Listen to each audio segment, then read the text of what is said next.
So have a nice day to all of you. So another lecture series conducted by the Distance and Education Learning Center of University of California under the subject of business economics.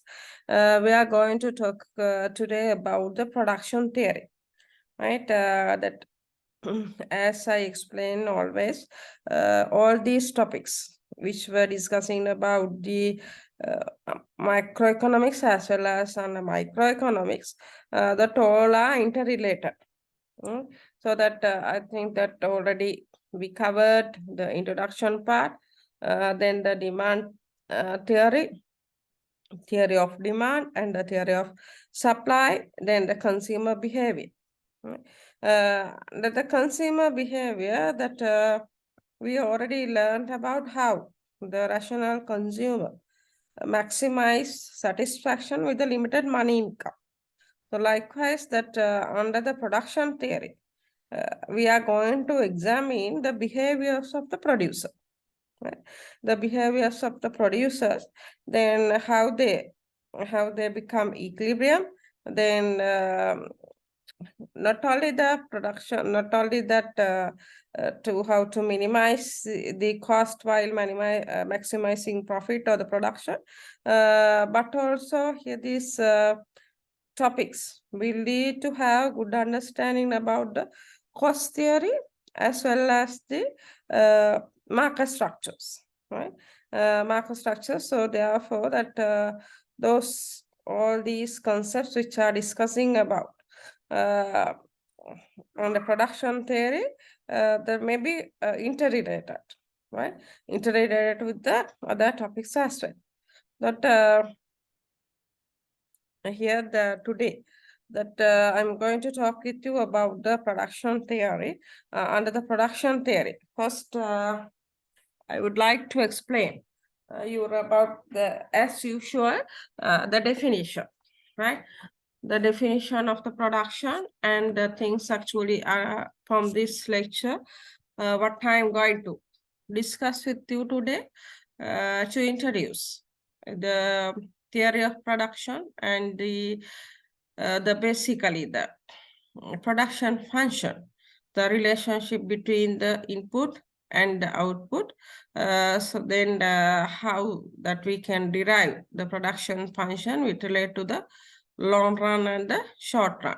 So based on the time dimensions that we can identify basically two different time periods as the short run and the long run. So then how can we derive the equation or the production equation with relate to short run and with relate to long run? Then I would like to discuss with you about the decisions taken by producers with relate to short run. So while considering the behaviors of the average production, marginal production, and total production, how the producers select the best production range with relate to short run. So those are the things actually we are going to that I'm going to talk with you today. So then first we'll see the production, right? The concept of production. So what does mean by the production? So normally, so in a simple way, right? If we explain that in simple way, that is the process. It's a process that we convert input into output, right? Input into output. So that under the introduction session, I already explained you what are the inputs. So that we can identify as inputs the land, labor, capital, and entrepreneurship. At E that we normally use the accent O, entrepreneurship. Right? entrepreneurship. So then entrepreneurship, right? So in another the way we can identify, so what does mean by this output? Output is by using these that we call instead of these by using these factors of production, or the resources, we call factors of production. By using these factors of production, how we convert these factors of production to have output, right? So the put together that by using all the resources, land, labor, and capital, produce a product. People will be willing and able to purchase. So that production is a process that is involved the transformation of inputs into output, right? That is the process that convert input into output. So there's inputs that we could be identified as land, labor, capital, and entrepreneurship. Entrepreneurship, so that we can ultimately we can have the good or service as output, right? So this is the process actually that we can identify as production. So that basically that the production is lead with the second basic economic question. Maybe that you remember in the first session that we already discussed about the three basic economic questions. Three basic economic questions. That means what to produce and how to produce and to whom to produce. And that what to produce means actually that what sort of goods or service that we have to produce. Then the second basic economic question, how to produce, the way of producing. The way of producing goods and services directly linked with this production. Right? The organizations can use either labor. So if we have cheap labor, plenty of labor, that if we can purchase the laborers at lower price, right? At lower price, so that organizations or the producers can use the labor incentive method, right? Labor intensive method. So that basically most of the organizations, if we consider about like the garment sector, so they use labor intensive method. So that in contrast to that, there may be some organizations, so like car manufacturing industries. So that likewise, somewhat industrial type, right? Industrial type manufacturing organizations that they normally use labor capital incentive methods, capital intensive methods, right? So that based on the nature of the business, the organizations can decide whether they use the labor incentive method or capital incentive method. So most of the developing countries like Sri Lanka, Bangladesh, we already have cheap labor.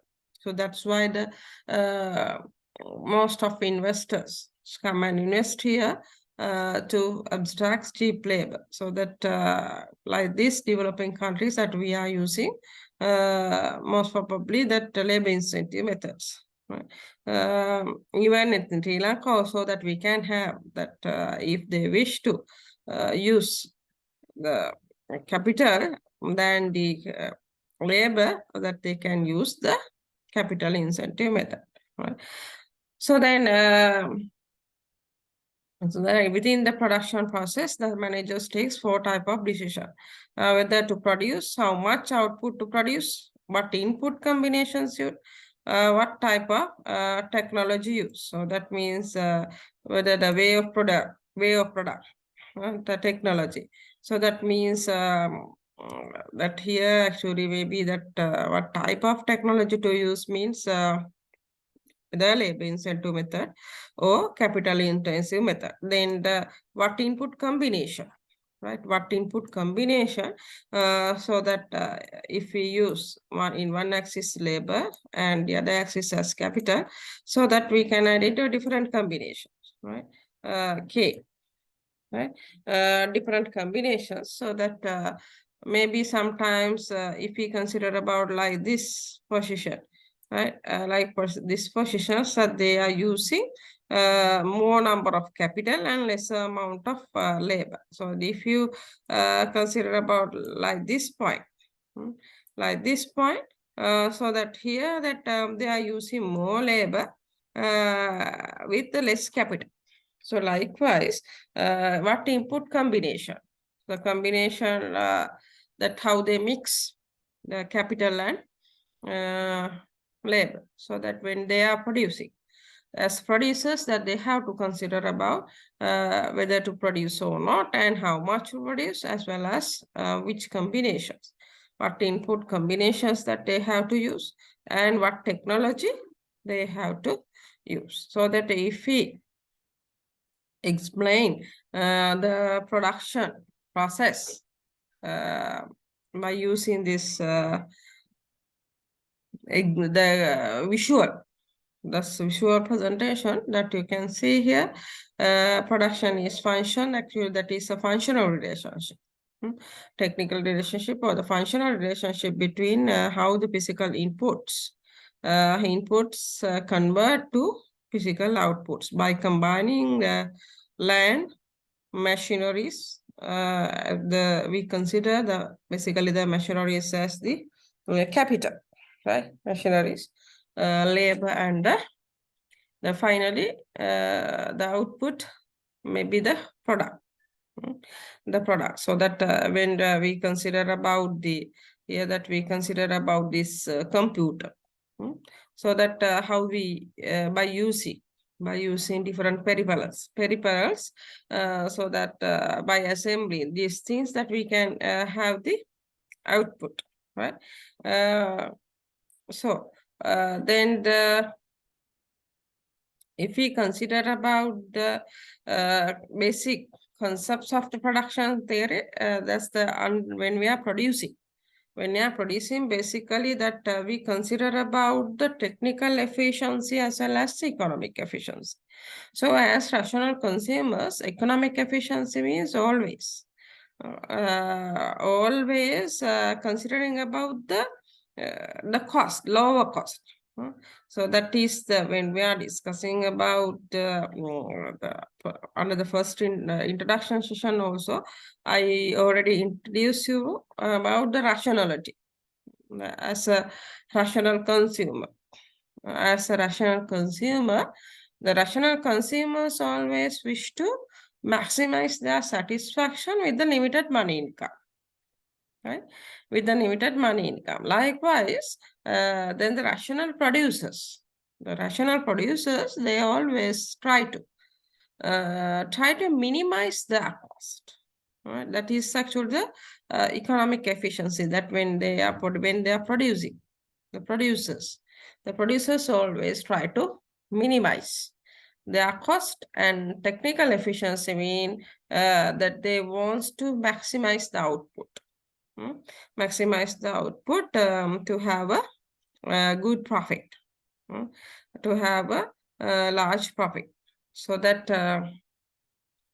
as a rational consumer, they always consider, right, about this economic efficiency and we call the technical efficiency. Before we identify this that short run and long run, about the variable and fixed inputs, right? So that I just want to explain you. We consider about this technical process. Technical process that we use basically the four inputs. Four inputs like the land, labor, capital, and entrepreneurship, right? And entrepreneurship. These inputs that we convert as output, right? So then, if we consider about this, the four resources, right? The prospectus of production, so that we can use some alphabetical letters to denote all these concepts. The land that normally we use the letter N, right? Because that's the reason is actually labor. Therefore, the labors that we use the label L, therefore that those two words start from the L, then we use for the land N, right? The letter N. Then for the capital, we use the letter K, and entrepreneurship that we use the letter E. And for the output, we use TPOQ, right? So then specifically, if we consider about the production function, right, that production process by using the algebraical letters or algebraical explanations, we can write down the production function, right? Production function. So the production function shows the technical relationship, right? The technical relationship between the input and output, right? The production function explain the technical relationship between the factors of production and the output.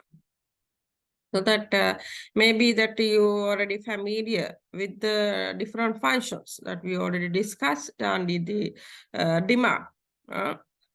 demand function. So the demand function already explained how the factors of determinants of demand relate with the quantity demand. And also, if we consider about the supply, how the factors of supply relate with the quantity supply. So likewise here, that if we write down the production function by using these letters, that we can write down it as the TPOQ, the production, the total production, the function of all these factors of production, like the land, labor, capital, and entrepreneurship, right? And entrepreneurship. So, but to have to keep in mind, so when if you want to draw this production curve, so that we already have two axes, right? So that horizontal axis and the vertical axis. Therefore, for the sake of convenience, right? For the sake of convenience, so that means for the easiness of teaching. For the easiness of teaching, that we assume only about the labor. We consider only about the labor and the capital factors. Labor factor and the capital factor only. But we are not much concerned about the land and the entrepreneurship. Right?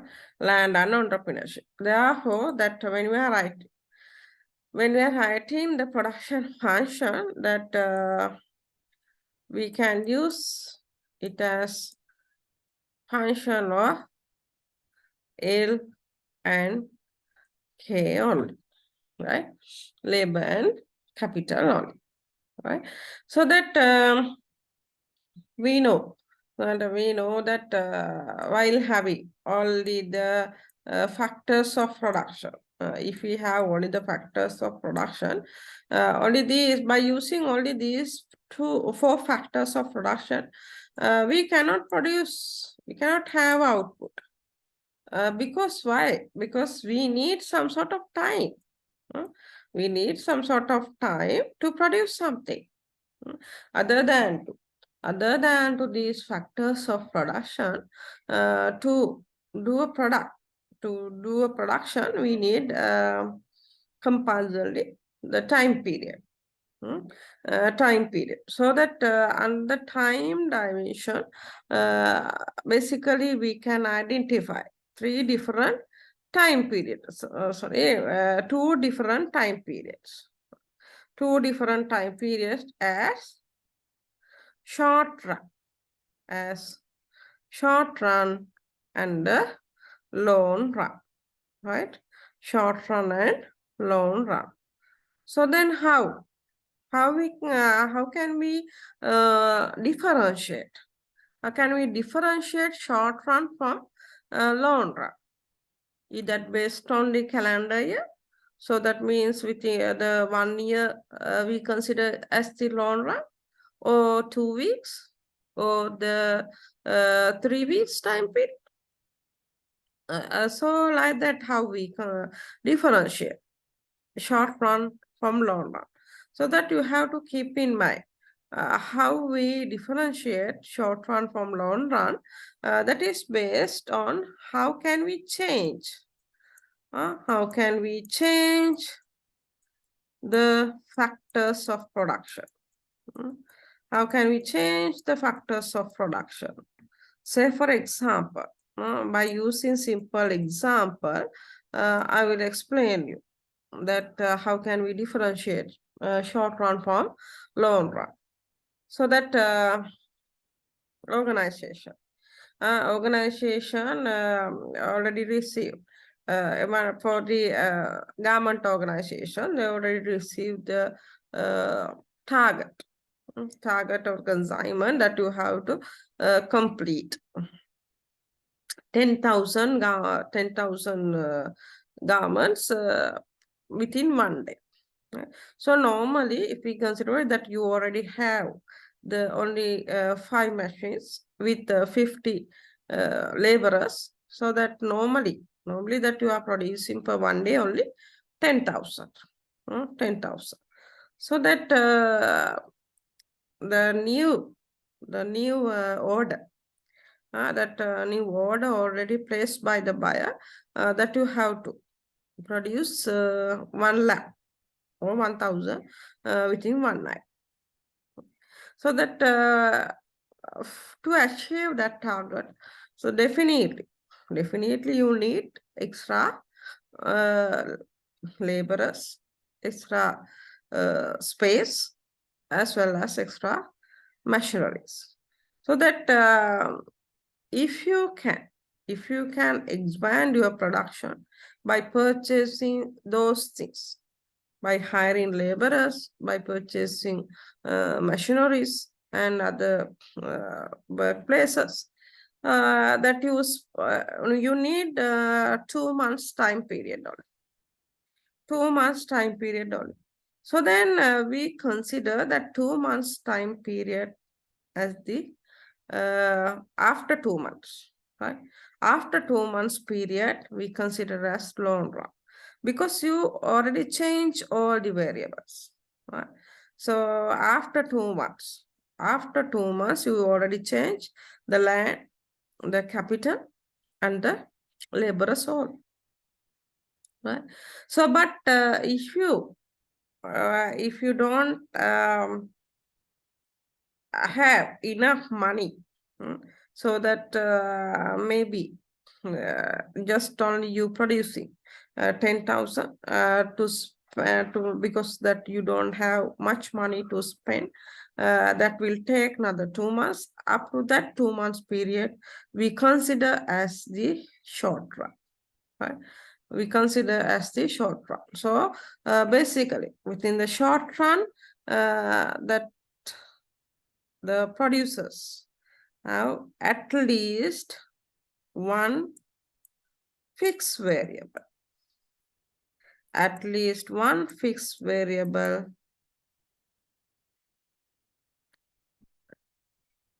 But in the long run, all the variables become varied, right?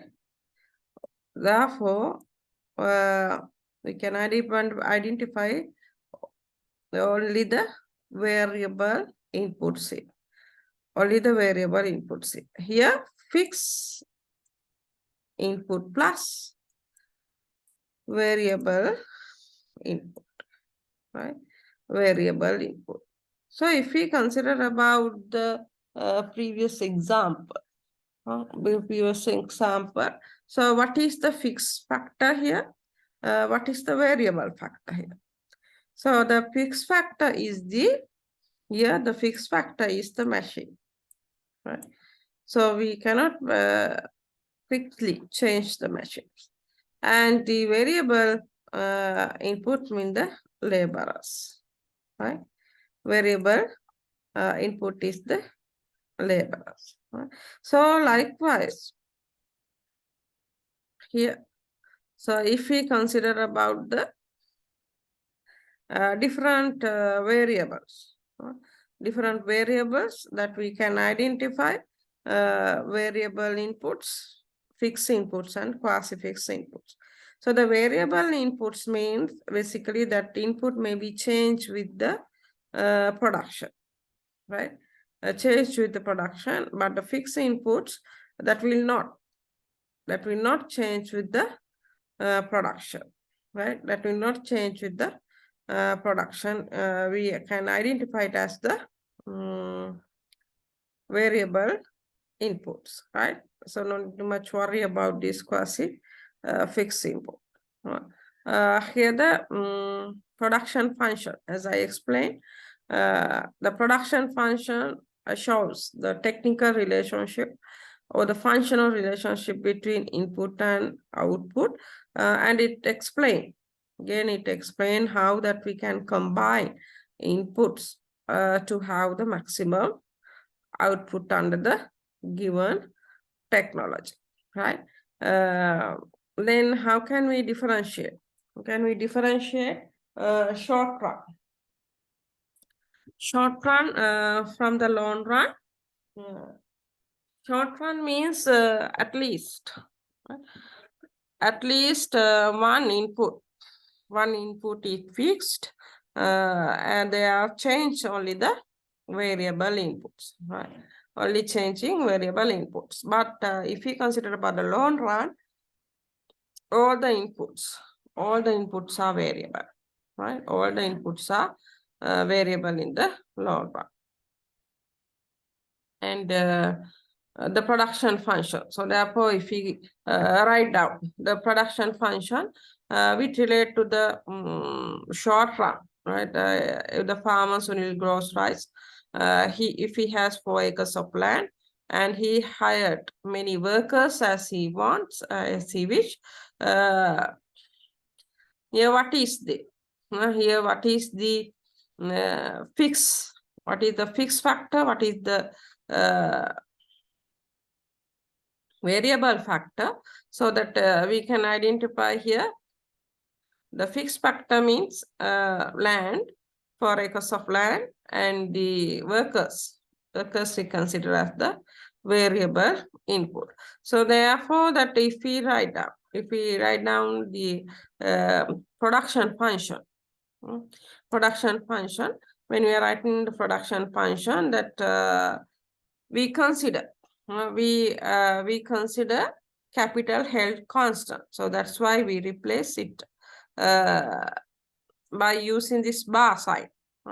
So above K that we can draw this bar sign. So this means that the capital held constant. So that means that will not change, right? Held constant. So that means that will not change. So therefore, the same equation that we can write down, maybe in the short run, we can change only the labor. we not much bother about the capital because the capital we held constant. So the only one factor there may be had an influence on have an influence on the production. So therefore that we have to worry about the laborers, right? So the production will change with the variable input, that is the labor. So that if we consider about this one is production that you can see here, right? That how when we are increasing number of workers, how that we can have the uh, output, right? So that may be gradually increasing. Then when we are discussing about the short run, first now that we are moving to, right? We are moving to identify within the short run. In the short run, that as I explained, there's 2 time periods the producer can produce, right? Producer can produce with relate to the short run. That from here onwards, that I'm focusing about how the producer behave within the short run, right? Within short run. So then later on that we can discuss how the producer behave in the long run by using isocon curve and the iso cost curve, right? Isocon curve and iso cost curve. But here that we are focusing within short run how the producer behave, or that how he identify the feasible region or the most optimum production region in the short run to produce, in the short run to produce. So that for that the producer have to consider about the basically 3 concepts. Basically 3 concepts as the total product, right? Total product, marginal product,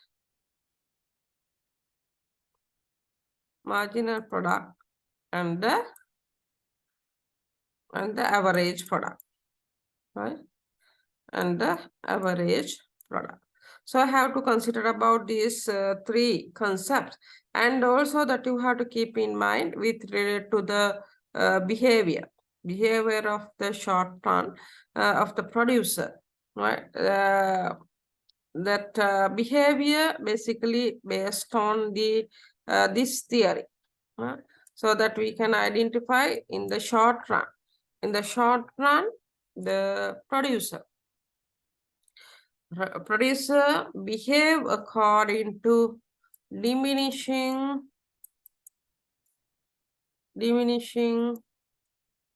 marginal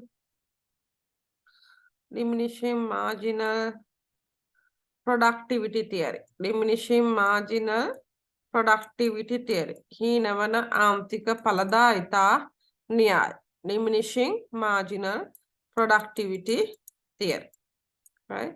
Productivity theory. So that I will teach you what does mean by this diminishing marginal productivity.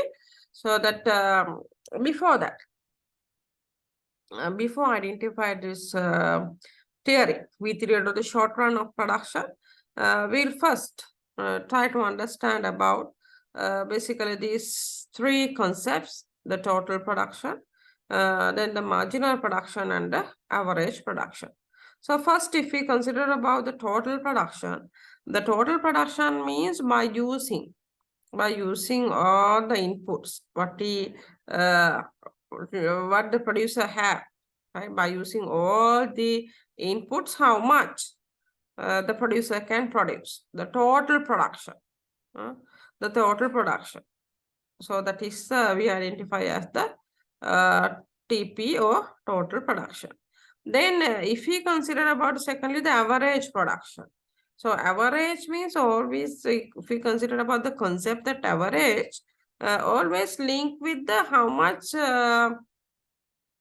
productivity that we can gain from one worker. That is related with the one output, one worker. Maybe if we consider about the average cost, how much the cost for one product, and if we consider about the average revenue, how much that we can earn from one product. So likewise, that is related with only one unit, right? One unit. So then average means here average productivity. Average productivity means how much product, how much product that we can gain from one worker, right? From one worker. So that easily that we can derive that average product actually, that if we consider about that quantity and the average, the total production, right? So for example, like total production, if it is if it is equals to 80, if it is 2, if it is equals to 100, 380 likewise, then how do we calculate? Do we calculate the average production? Average production means 80 divided by 1. So that means equals to 8. 100 divided by 2, that is equals to 50. Then 150 divided by 180 divided by 3, that may be equal to 60. So likewise, average production means basically if we write down by using the algebraical inversions, so the total production that we can have, the average production, by dividing total production from L, Q or L, right? Number of laborers. Number of laborers. So then hours of labor. TP divided by L. Although how can we calculate the average production? That is, the equation is by TP divided by A, right? TP divided by A. Then if we consider, here that first explain about margin, not explain average and total, right? So, okay, anyway, that I already explained with the example. So what does mean by the total production? What is the average production? Then that we can identify the third concept as the marginal, right? Marginal production, right? So the marginal production, if we consider about the concept of marginal, right? The concept of marginal, so always it focus about the additional, right? By hiring additional worker, by hiring additional or the extra worker, that how much is the additional product, right? How much the additional or extra product received from additional worker, extra product received from additional worker, we can identify as the marginal product. So say for example, how can we calculate the Q and TP and MP. So if it is 1 equal to 50, then second one is equals to that 110.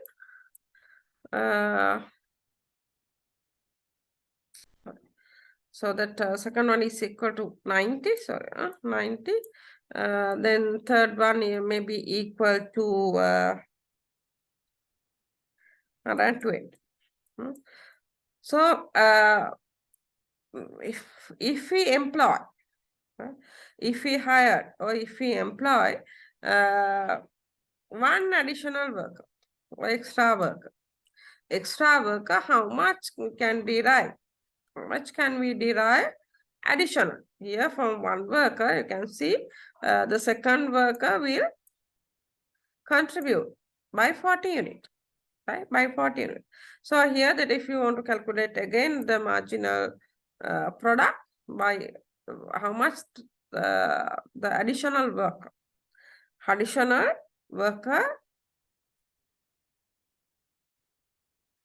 add, right? Additionally to total production. How much the additional worker add for additionally for total production. So here that for 30, right? That means we can identify delta Q or delta TP, right? The marginal productivity. Can we calculate the marginal productivity? So that is equals to delta TP or delta Q divided by delta A, right? So if it is that the quantity changed by only one, right? Only one, that we no need to bother about the calculation like this by using this equation. You just calculate only the difference, right? You just calculate only the difference by considering the difference of total production, right? Total production. So that is the marginal production, right? So after identify those basic three concepts, right? So here that already sure that how can we calculate by that marginal, that we can calculate marginal from the slope of the total production curve, right? So the marginal is the slope of the production curve, right? Slope of the production curve. So that here that we can calculate difference of the total, that marginal vertical axis divided by horizontal axis, right? Vertical axis divided by horizontal axis. So that here that the difference 1,800, 600. So likewise, by considering the difference of total, right? Difference of the total, we can calculate the marginal productivity of labor, right? Here already given the example. So that here, why the marginal productivity is so important? So that because we can decide, how much that we have to. If we, without considering about the marginal productivity, without considering about marginal productivity, if we hired more and more workers to the given input, what will happen? So definitely up to some extent, the marginal productivity increase, and thereby that after reaching the maximum point, after that the marginal productivity tend to decline, right? That you can see here. Marginal productivity. So that if we consider about this marginal productivity, that you can see here what had happened to the marginal productivity. So that is that when we add more and more workers to the given input, right? To the given input, that you can see the marginal productivity gradually decline, right? So if we consider about this, right? This example, that you can clearly, right? It shows clearly, right? So how the behavior of, if we consider only about these two columns, laborers and marginal product, laborers and marginal product, right? What had happened? Here, when we increase laborers, what happened to the marginal product? So that if we had first worker, then he may give additionally 4 units of production. So then likewise up to third employee, right? Up to third employee, that the marginal productivity gradually increase. But if we add more, that means the fourth employee. If we employed fourth one, what happened to the marginal productivity? Marginal productivity tend to decline, right? Marginal productivity tend to decline. So that is the That is actually that what we have to learn here from the short-run production theory, right? If we add more and more laborers to the given input, what will happen? What will happen? The marginal productivity initially rise, but after that, that tend to decline, right? Tend to decline. So that is the law of diminishing returns, right? Law of diminishing returns.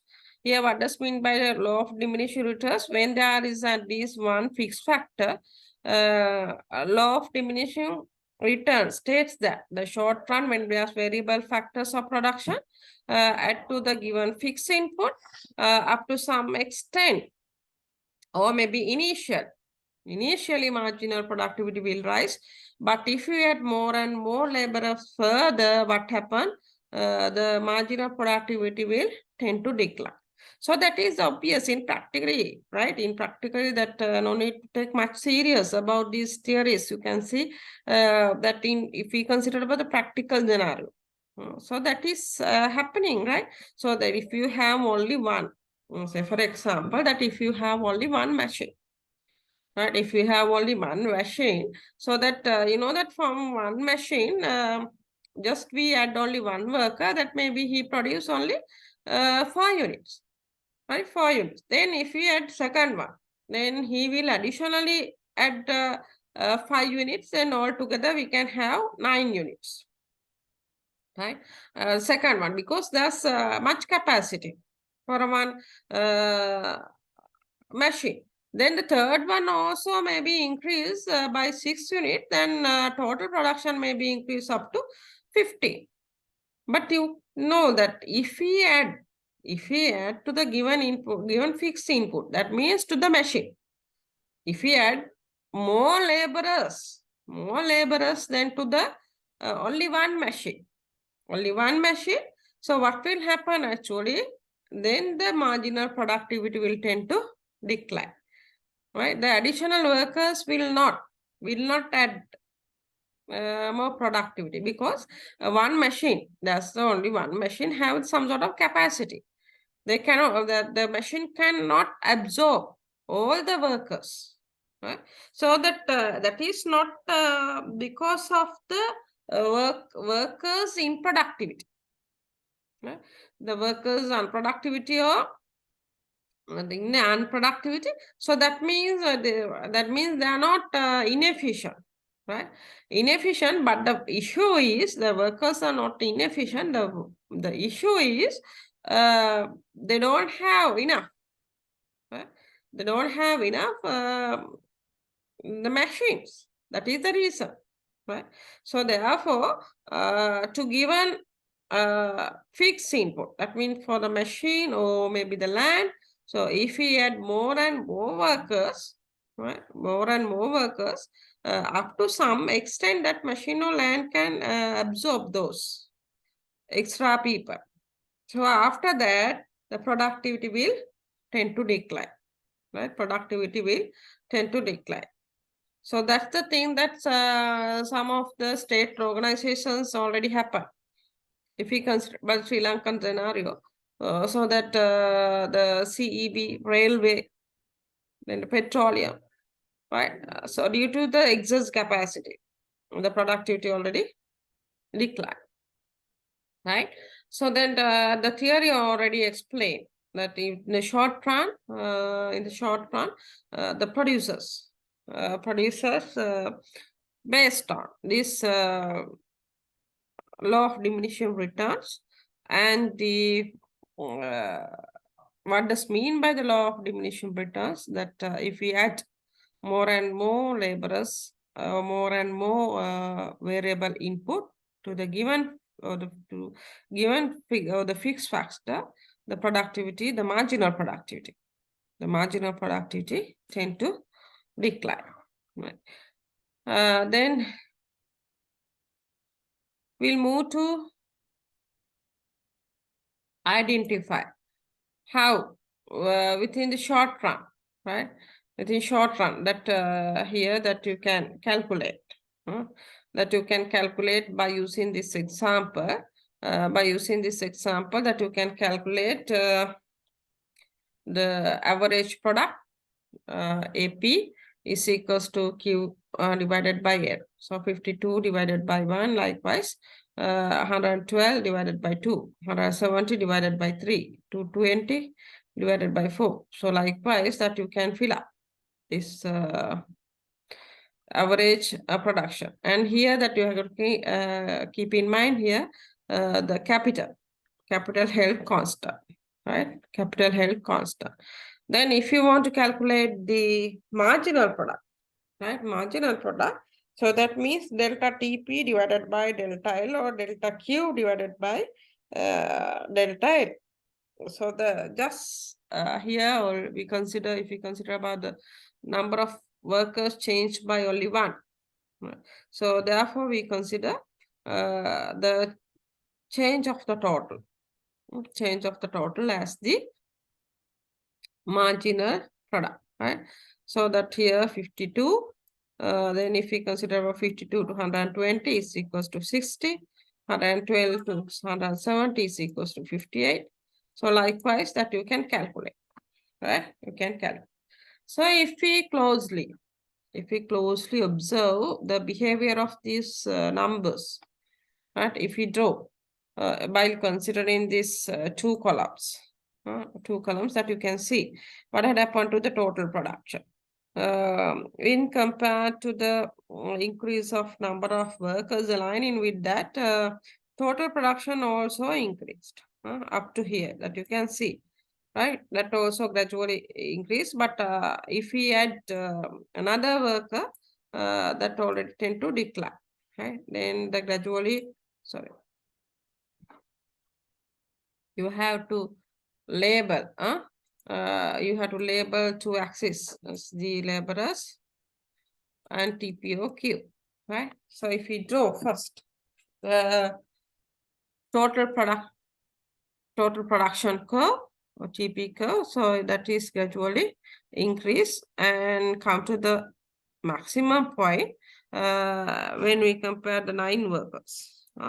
9 workers, so and then 9, it reached to the maximum point.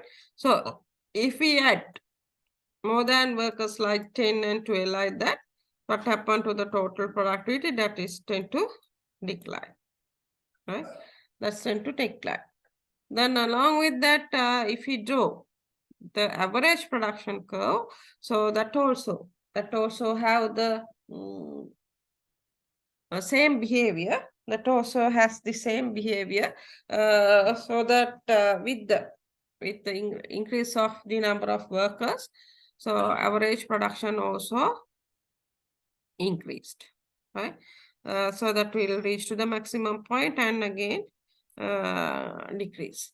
Then if we consider about the behavior of the marginal, so that you can see here that tend to decline with the number of number of 3 workers, right? Number of 3 workers, 56.7, they reduce up to 55. So with the number of 3 workers. Then if we consider about the marginal productivity, that already increased and begins to reduce from the 2 workers, right? 2 workers. So that you can see that's gradually increase, and then after 2 workers tend to decline, and even that already reach to the negative, right? So if we draw this curve separately, and that means we call the marginal productivity curve, the laborer, then the marginal productivity curve. So first, second, right? So like this, we by using the range that you can draw, what happened up to the second, that 60 maximum point of the marginal productivity. Then if we reach to the like 9 workers, right, up to 9, gradually decline, but it takes positive value. That also you have to keep in mind. Even though that marginal productivity decline, it takes positive value. It takes positive value. But after 9 workers, that will take negative. So then here the positive, then the negative, positive, then the negative, and here minus, right? So minus. So likewise, then the negative means reduction. Here that not the negative value. Here increase in trend. Here decrease in trend, but takes positive value. But here takes the minus value, right? So then the behaviors of, after identify the behaviors of the two three curves. So if we draw by using the range, that you can try that, total productivity. Total productivity gradually increase like this, and average productivity also increase gradually. And if we consider about marginal productivity, it steadily increase and steadily decrease, right? Then by considering the behaviors of, while considering of behaviors of these three curves, these three concepts, these three curves or these three concepts that we can identify. We can identify the behavior of the producer, right? Behavior of the producer in the short run, right? Behavior of the producer within the short run. So by examining the behaviors of these three curves, what are those three curves? Total production, average production, and the marginal production, right? Marginal production. So that we can identify three stages here, right? Three stages. So that here when we are drawing that if we refer the example also, that you can see the maximum point, of the total productivity, the maximum point of the total productivity. So if we consider about the maximum point, at that time the marginal productivity takes 0 value, right? Takes 0 value. So then the behaviors of the other three curves already explained. While considering the behaviors of these three curves, the producer can identify. Three stages basically, right? Three stages basically. So that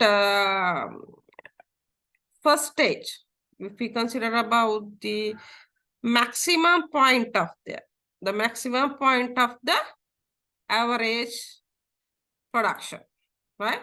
Up to the maximum point of the average production. Up to the maximum point of the average production, we identify as the first stage. Right? We identify it as the stage 1, right? Stage 1. Then after that, from the maximum point, from the maximum point of the average production up to marginal production reach to the 0, right? Up to marginal production reach to 0, or total production reach to its maximum. Its maxima we can identify second stage. So I will repeat it. If we consider about the average production, when it reached the maximum point, up to that point, we identify as the first stage, Then if we consider about the maximum point of the average production, from maximum point of the average production up to the zero point of marginal production, MP, or the maximum point of TP. Maximum point of TP we can identify as the second stage. Then if we consider about the rest part, after that, identify, that means the total productivity also declining, average productivity also decline, and the marginal productivity takes negative value. Negative value, right? So that if we consider about these three stages, you should have to explain the behaviors of the curves, right? Definitely, when we are comparing these three stages, you should have ability to explain all the behaviors of all these curves, right? All these curves. Say, for example, if we consider about the stage 1, the behavior of the TP, the TP. So then if you can have a summary chart, like the stage 1, stage 2, and stage 3, then that you can label as what is the behavior of TP, what the behavior of the AP, then what is the behavior of MP. So if we consider about the level 1, stage 1, so what is the behavior of the TP? The TP increasing at increasing rate, right? Increasing at increasing rate. And then if we consider about the AP gradually increase and reach to the maximum point. Reach to the maximum point. And if we consider about the margin MP, that already increase and reach to the maximum point and even tend to decline. Even tend to decline, right? So likewise, then if we consider about the stage 2, right? So behavior of the TP. The behavior of the TP, so that also already increasing. That's also increasing, but at decreasing rate, right? Decreasing rate, because the marginal productivity and average productivity both tend to decline. So, but anyhow, some amount, because the marginal productivity take positive value. That means in if we consider the practical scenario, so the extra worker, if we add extra worker, that extra worker will add some amount of productivity. So that's why the total productivity already increased, right? The extra or the additional worker will add some amount, maybe little, but add some amount of productivity. So that's why the total productivity increase, right? Because marginal productivity and both marginal productivity, if we consider about that, specifically we have to consider about the marginal productivity. The marginal productivity, even though that tend to decline, it takes positive value, right? It takes positive value. So therefore, the total TP gradually increase. Then if we consider about the AP, after reaching maximum point, it tends to decline. And if we consider about the MP in second stage, it tends to decline, but takes positive value, right? But take positive value. So then likewise that you have to, explain the behaviors of three curves. Behaviors of three curves. Then if we consider about the third stage, all curves, the TP and the AP tend to decline, and also MP takes negative value, right? MP takes negative value. So then if we consider about the behaviors of three curves, then how we select? How we select the best zone, or feasible zone for production. So whether that one is stage 3, stage 2, or stage 1. So that first we look at about the stage 3, that you can see all the, even the marginal productivity tend to decline, average productivity decline, TP also decline. Therefore, that range will not select by the producer. will not select by the producer. Then how we select between stage 1 and stage 2? So why we cannot select stage 1? Because you can see that if we select stage 1, that we are underutilizing, right? Underutilizing. So that means if we stop hiring the second worker, hiring second worker 2.5, but we consider it as a hiring third worker.